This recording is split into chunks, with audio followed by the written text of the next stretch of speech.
Yes, my beloved brothers and sisters, thank you for clicking.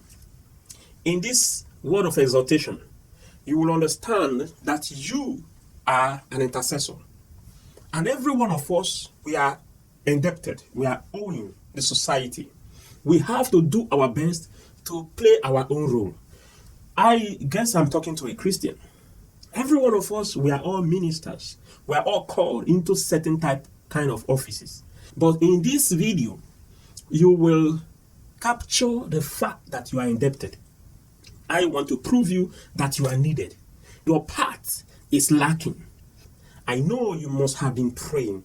Until we succeed, we haven't done enough. We have to learn from a prophet in the Bible called Amos.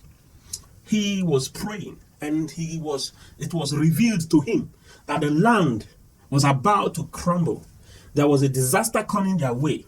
How grasshopper would clear up the land, how grasshopper will mess up the society, their nation.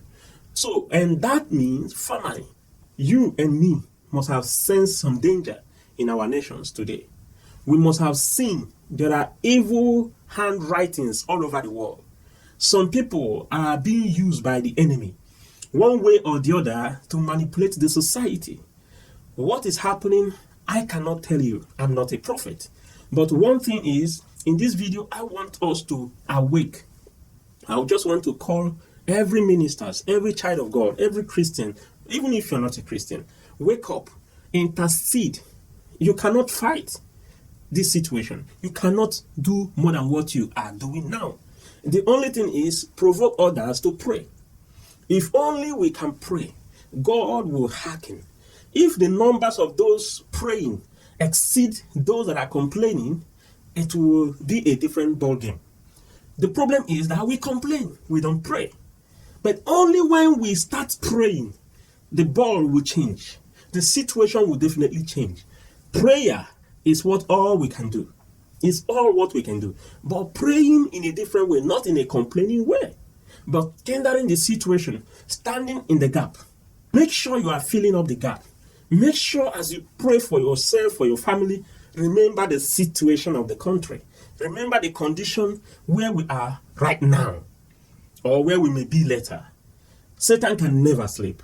He will always want to do anything possible to forsake and to cripple the will of God for the nations. Whatsoever that is going to happen, if the end time is on the way, I don't know. But one thing is, we will continue to occupy until he comes. Occupy. Don't allow anyone to deprive you your position. So as we pray, as you pray, as everyone prays, things will definitely change on our behalf. And I pray, as you take your role today, may the Holy Spirit embark you. May the Spirit of God supply you the words and the power, energize you to do even better than you are doing now. So shall it be. We will do this, run this race, and we will run together. No one will be missing. In Jesus' name, amen. Amen.